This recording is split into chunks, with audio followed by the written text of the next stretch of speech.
Gold, trusted gold buyers. మీరు తాకట్టు పెట్టిన బంగారాన్ని విడిపించి ఈ రోజు ఉన్న మార్కెట్ ధరకు కొనబడను.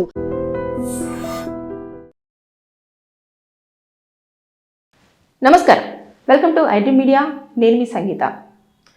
సికింద్రాబాద్లోని మారేడుపల్లిలో ఒక దారుణమైన సంఘటన చోటు చేసుకుంది. అదేంటంటే ఇద్దరు కూతుర్లు కూడా తన తండ్రికి మీద ఉన్న 130 గజాల ల్యాండ్ని ఇద్దరికి సరిసమానంగా రాసిచ్చిన తర్వాత నీతో మాకు ఎలాంటి సంబంధం లేదు అని చెప్పేసి ఆ తండ్రిని ఇంటి నుంచి బయటికి గెంటేసి ఫుడ్ అకామిడేషన్ లేకుండా చేయడం జరిగింది.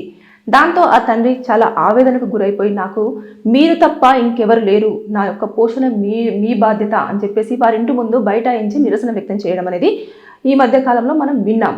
అయితే ఇక్కడ ఆ తండ్రి ఎవరైతే ఉన్నారో అతను అంత బాధపడాల్సినంత అవసరం లేదు. తను కష్టాజీతంతో తన యొక్క కష్టంతో సంపాదించుకున్న ఆస్తి ఏదైనా పర్వాలేదు, అది మూవేబుల్ కానివ్వండి, ఇన్మూవేబుల్ కానివ్వండి, ఆ ఆస్తికి సంబంధించి పూర్తి రైట్స్ కూడా ఆ వ్యక్తికే ఉంటాయి. ఒకవేళ ఇక్కడ చూసేసుకుంటే ఇద్దరు కూతుర్లు మాత్రమే అని చెప్పేసి చెప్పారు కాబట్టి అతనికి వారసులు లేరు. ఎప్పుడైతే తండ్రి ఉన్నాడో అతని యొక్క అకామిడేషన్, అదేవిధంగా ఫుడ్డు, అతని యొక్క ఆరోగ్య పరిస్థితి, ఇవన్నీ కూడా ఆ ఇద్దరు కూతుర్ల యొక్క బాధ్యత. వాళ్ళు కనుక పండించుకోలేదా, ఏదైతే ఈ 130 గజాల ల్యాండ్ను రాసి ఇచ్చాడు కదా ఇద్దరికి సరిసమానంగా, అది మళ్ళీ తిరిగి పొందే అంత రైట్స్ ఆ వ్యక్తికి ఉన్నాయి.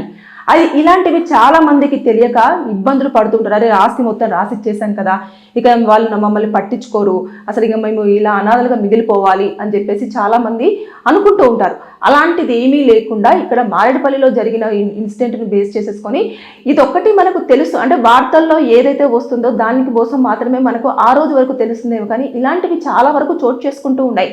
వారికి తెలియకుండానే కాసేపు ప్రేమ చూపించేసి ఈ పేపర్ల మీద సంతకాలు పెట్టండి, లేదంటే వేలు ముద్రలు వెయ్యండి అని చెప్పేసి పాపం వారికి తెలియకుండానే వారి పేరు మీద ఉన్న ఆస్తులన్నీ కూడా తీసేసుకొని వారిని తీసుకెళ్ళి ఏదైతే ఓల్డ్ ఏజ్ హోమ్స్ ఉంటాయో దాంట్లో పడేయడం కానివ్వండి, లేదంటే తెలియని ప్లేసులలో బస్ స్టాపులలో కానివ్వండి, రైల్వే స్టేషన్స్లలో కానివ్వండి, లేదంటే ఏదో నిర్మానుషమైన ప్రాంతంలో వదిలేసి రావడం అనేది ఈ మధ్య కాలంలో ఎక్కువ చూస్తూ ఉన్నాము, వింటూ ఉన్నాము, మన కళ్ళకు కూడా కనబడుతూ ఉన్నాయి. ఎప్పుడైనా సరే తల్లిదండ్రుల విషయంలో వారికి యాక్ట్ ఉంటుంది, సీనియర్ సిటిజన్షిప్ యాక్ట్ అని చెప్పేసి ఒకటి ఉంటుంది. దాంట్లో చాలా వరకు వారికి కనుక ఎలాంటి రైట్స్ ఉన్నాయో తెలియక ఇలాంటి వాటికి పాల్పడుతూ ఉంటారు. కాకపోతే ఇక్కడ ఇంకొక మైనస్ ఏముంది అంటే, ఎవరైతే ఈ తల్లిదండ్రులు ఉంటారో వారు ఏం చేస్తారంటే పిల్లలు వారి పట్ల అమానుషంగా బిహేవ్ చేసినా సరే, అరే పిల్లలే కదా తెలియక చేస్తున్నారు, వారికి తెలిస్తే ఇలా ప్రవర్తించరు కదా వారి అని చెప్పేసి ఇంకా వారికి 20 సంవత్సరాల నుంచి 60 సంవత్సరాల వరకు వచ్చినా సరే వాళ్ళకి ఇంకా చిన్న పిల్లలుగానే కనిపిస్తూ ఉంటారు. వాళ్ళు చేసే తప్పుగానే చూస్తారు. అంతే, తెలియక చేస్తున్నాడు, అమాయకుడు, తెలియక చేస్తుంది, ఏం తెలియక చేస్తుంది, నా బిడ్డకి ఏం తెలియదు, ఇలాంటివన్నీ అనుకుంటూ వారు అనాథలుగా మిగిలిపోవడమో, లేదు అనుకుంటే వృద్ధాశ్రమంలో వారి యొక్క చివరి క్షణాలు గడపడమో, ఇలాంటివన్నీ చోటు చేసుకుంటాయి. ఒక్కసారి కనుక ఎదురు తిరిగి ఈ ఆస్తి మొత్తం నాదే, మీకే ఎలాంటి రైట్స్ లేవని చెప్పేసి కనుక మీరు ఏ ఒక్క అడ్వకేట్ని అప్రోచ్ అయినా సరే ఆ యొక్క తిరిగి మీ యొక్క ఆస్తి ఏదైతే రాసిచ్చారో అది మళ్ళీ వెనక్కి తీసుకునే అంత రైట్స్ మీకున్నాయి. లేదా డబ్బులు పెట్టలేము, అడ్వకేట్ని కలవలేమంటే ఫ్రీగా లీగల్ ఎయిడ్స్ కూడా ఉంటారు, లీగల్ ఎయిడ్ వాళ్ళు ఉంటారు. అంటే అడ్వకేట్స్ మాకు వచ్చేసి వాళ్ళు ఏం చేస్తారు అంటే మీకు ఉచితంగానే న్యాయ సలహాలు ఇవ్వడం కానివ్వండి, మీ తరపున మీరు పోరాడడం కానివ్వండి, ఇలాంటివన్నీ చేస్తూ ఉంటారు, వాదించడం కానివ్వండి, ఇలాంటివి చేస్తారు. దానికోసం మీరు అక్కడ లోకల్లో ఉండే కోర్టు దగ్గరికి వెళ్ళేసి మేము ఇలా నష్టపోయామండి, మా పిల్లలు నన్ను ఇలా పట్టించుకోవట్లేదు, తిండి పెట్టట్లేదు, నన్ను ఒక వసతి కూడా ఇవ్వడం లేదు, నాకు బట్టలు కానివ్వండి, ఆరోగ్యం కూడా సరిగ్గా ఉండట్లేదు, ట్యాబ్లెట్ల విషయంలో కానివ్వండి, ఇలా జరుగుతుంది అని చెప్పేసి మీరు కనుక ఒక రాసి ఇచ్చారనుకోండి కంప్లైంట్ లాంటిది, వారు ఏం చేస్తారంటే దాన్ని తీసేసుకొని వారు మీ తరపున అడ్వకేట్గా నిలుచొని ఇక వారు మీ యొక్క వాదనలు వినిపించేసి కోర్టులో మీరు ఎంత ఆస్తి అయితే వారికి రాసి ఇచ్చారో అదంతా కూడా తిరిగి మళ్ళీ మీకు ఇప్పించే బాధ్యత వారు తీసుకుంటారు. దానికి ₹1 కూడా ఛార్జ్ చేసే ఛాన్సెసే ఉండవు. అంటే ఫ్రీగా అక్కడ అడ్వకేట్స్ అవైలబుల్లో ఉంటారు, మీరు వెళ్ళి దాన్ని అప్రోచ్ అవ్వచ్చు. లేదు అలా కాదు అనుకుంటే మీరే ప్రైవేట్గా వెళ్ళేసి కోర్టులో ఒక పిటిషన్ వేసుకోవచ్చు. అంతే, దానికి చాలా తక్కువ, కోర్టు ఫీజులు చాలా తక్కువగానే ఉంటాయి. వెళ్ళేసి మీరు కనుక అది ఫైల్ చేసుకున్నారని పిటిషన్ వేశారనుకోండి, ఖచ్చితంగా వారికి ఒక నోటీసు వెళ్తుంది. నోటీసు వెళ్ళిన తర్వాత ఆ నోటీస్కి వాళ్ళు ఖచ్చితంగా ఆన్సర్ చేయాలి. చెయ్యని పక్షంలో ఏదైతే ఆస్తి ఉంటుందో ఇమీడియట్గా ఇతని పేరు మీదకి షిఫ్ట్ చేసేసేయండి. ఇవన్నీ ఆధారాలన్నీ కూడా చూపించడం జరిగింది.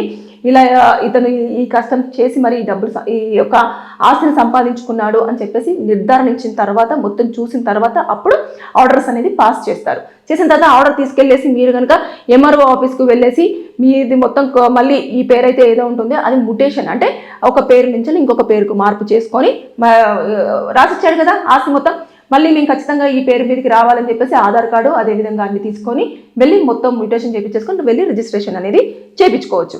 అంతేకాని భయపడాల్సినంత అవసరము లేదు, బాధపడాల్సినంత అవసరం లేదు. వారిని ఎవరైతే పిల్లలు మిమ్మల్ని ఇంట్లో నుంచి వృద్ధులను గంటి వేయడం చేస్తారో వారు మీకు ఏమేమి రైట్స్ ఉన్నాయో దాన్ని ఉపయోగించుకోవచ్చు. చిన్నపిల్లల విషయంలో కానివ్వండి, అదేవిధంగా వృద్ధుల విషయంలో కానివ్వండి, కోర్టులు చాలా సీరియస్గా పనిష్మెంట్స్ ఇవ్వడానికి ఎప్పుడు కూడా అవైలబుల్లో ఉంటాయి. దానికోసం ప్రత్యేకంగా చట్టాలు కూడా ఉన్నాయి కాబట్టి దాన్ని బేస్ చేసుకొని వాళ్ళకి ఎలాంటి న్యాయం జరగాలి, ఎలా న్యాయం చేస్తే బాగుంటుంది అనేది డిసైడ్ చేసిన తర్వాత ఆర్డర్స్ అనేది పాస్ చేస్తుంది. కాబట్టి ఇక్కడ ఎవరైతే ఉన్నారో వ్యక్తి మారేడుపల్లిలో జరిగిన ఇన్సిడెంట్ కూతుర్లు అప్పటి వరకు ప్రేమగా చూపించారు, అప్పటి వరకు లేని ప్రేమంతా చూపించారు. ఎందుకంటే అక్కడ తల్లి లేదు కాబట్టి తండ్రి ఒక్కడే ఉన్నాడు. వాళ్ళ యొక్క మొత్తం సెటిల్మెంట్ అంతా చేసేసి ఇంకా నేను ఫ్యూచర్లో ఏమైపోతానో ఉంటానో ఇంకా పిల్లల మీద రాసేస్తే అంతా బాగుంటుంది అని చెప్పేసి ఆలోచించి వారి యొక్క భవిష్యత్తు కోసం అని రాసిన దానికి నువ్వు ఎవరో ఇంకా అని చెప్పేసి బయటికి గెంటేయాల్సినంత రైట్స్ వాళ్ళకి లేవు. ఆ ఆస్తి మళ్ళీ నాది అని చెప్పేసి వెళ్తే వెంటనే ఇమీడియట్గా కోర్టు మీకు ఇవ్వడానికి స్టెప్ తీసుకుంటుంది. కాబట్టి ఇది ప్రతి ఒక్క వృద్ధులు ఎవరైతే ఉంటారో వారందరూ కూడా గుర్తుపెట్టుకోవాలని చెప్పేసి నేను అనుకుంటాను. రిటైర్మెంట్ అయిపోయిన తర్వాత చాలా మంది చేసే పొరపాటు ఏంటంటే నాకు ఎంతో కొంత డబ్బులు వచ్చాయి కదా పిల్లలకి ఇచ్చేద్దాం వారు బాగుపడతారు అని చెప్పేసి మీరు వారికి ఇవ్వడమైనా, లేదంటే మీ పేరు మీద ఏదైనా ఉంటే ఇంకా నా యొక్క చివరి క్షణాలన్నీ కూడా పిల్లలు చూసుకుంటారు, వారి దగ్గర నేను స్టే చేస్తాను కదా, వారు నా యొక్క తిండి కానివ్వండి, నా ఫుడ్ కానివ్వండి, నా అకామిడేషన్ కానివ్వండి, నా బట్టలు కానివ్వండి, నా యొక్క హాస్పిటల్ ఖర్చులు కానివ్వండి వాళ్ళు చూసుకుంటారు కాబట్టి అని చెప్పేసి ఆస్తి కనుక రాసిచ్చారనుకోండి, తర్వాత మీరే ప్రమాదంలో పడాల్సిన పరిస్థితి చోటు చేసుకుంటుంది. ఇవన్నీ చూస్తుంటే కూడా మీకు ఆల్రెడీ కళ్ళ ముందు కనిపిస్తున్నాయి. నా కొడుకు అలా చేయడు, కూతురు అలా చేయదు అంటే డబ్బు ఎవరినైనా ఎప్పుడైనా ఏ క్షణంలోనైనా మార్చే అంత పవర్ఫుల్ది మనీ మాత్రమే. అది ఎప్పుడు ఎవరిని ఎట్లా మారుస్తుందో ఎవరికి తెలియదు. కాబట్టి మీ జాగ్రత్తలో మీరు ఉండండి. మీ పేరు మీద ఏది ఉన్నప్పుడైనా సరే దానిని రిటైర్మెంట్ తర్వాత మీరు ఎన్ని రోజులు జీవించి ఉంటారో అన్ని రోజుల వరకు మీరే అనుభవించండి. దాని తర్వాత ఎప్పుడైతే మీరు కాలం చేస్తారో దాని తర్వాత అప్పుడు మీరు మీ యొక్క వారసులకు తదనంతరము అని చెప్పేసి ఒక వీలునామా రాసి పెట్టండి. అప్పుడు వారు దాన్ని తీసుకోవడం జరుగుతుంది. కానీ మీరు బ్రతికుండగానే ఆస్తి ఇచ్చారా, మీ దగ్గర నుంచి ఉన్న డబ్బులు ఏమీ లేకుండా ఓన్లీ వారి మీద డిపెండ్ అవుదాం అనుకుంటే మాత్రం ఇలా రోడ్డు పాలైపోయి లేదంటే వృద్ధాశ్రమంలోనే మీ జీవితం అంతా గడపాల్సిన పరిస్థితి చోటు చేసుకుంటుంది. ఇక్కడ వ్యక్తి చూశారు కదా, అతను అంతా బాగుంది అనుకున్నాడు కానీ తీరా చూస్తే మళ్ళీ రివర్స్ అయిపోయింది. పిల్లలను నిన్నటిదాకా బాగా చూసుకున్నారు, ఇప్పుడు నువ్వు ఎవరో బయటికి వెళ్ళిపోవని గెంటేశారు. ఇలాంటి సిచ్యువేషన్స్ ఎప్పుడు జరుగుతాయో, ఎవరికి జరుగుతాయో, ఎలా జరుగుతాయో కూడా మనం అంచనా వేయలేం. కాబట్టి జాగ్రత్తగా ఉండండి, బీ కేర్ఫుల్గా ఉండండి. మీ యొక్క ఆస్తిని మీ యొక్క తదనంతరం అనే దానిపైనే డిపెండ్ అయి ఉండండి. అంతే తప్పించి దాని మీదనే మీరు స్టాండ్ అయిపోయి ఉండండి తప్ప ముందుగానే ఇచ్చేస్తే పిల్లలు బాగుపడతారు, వారికి దేనికో ఒక దానికి పనికి వస్తుంది, సెటిల్ అయిపోతారు అంటే వాళ్ళు సెటిల్ అవుతారు కానీ మిమ్మల్ని బయటికి గెంటేస్తారు. అది గుర్తుపెట్టుకోండి. Thank you.